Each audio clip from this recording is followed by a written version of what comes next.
But to answer the question, I don't think so. Like, they built him up. I think this is going to be a character change. I think we're going to see a new side of Orange. But to me, it's still Darby that they're building up into this big star. It was still Darby last night making the big save out of the rafters. So Orange being the next one, I just don't see it yet.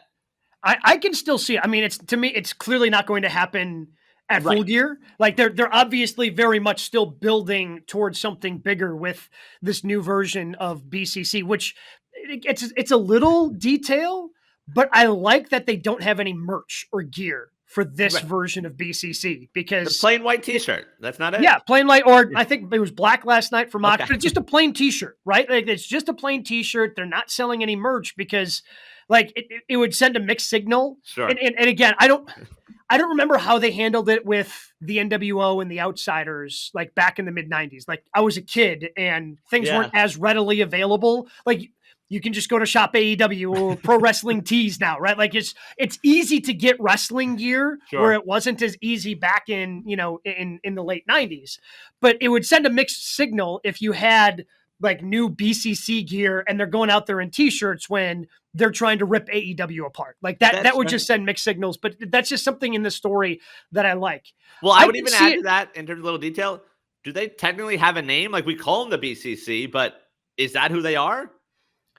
I don't know. Right. I guess I'm just assuming, and everything I see kind of still refers to them as the BCC because Mox kind of talks about kicking out, Bryan Danielson, and you had the interview that Wheeler did last week on Collision saying, hey, if that's we love Bryan. Like if we did that to someone we love, imagine to someone we hate what we're capable of, which was a nice little touch. And they have these little touch points that keeps the story going on every one of their shows that they do, which I think is nice. I could still see Orange Cassidy being the guy because they've basically made Orange Cassidy. And I know, and again, Darby's the Sting guy, right? Worked with Sting, came down from the rafters.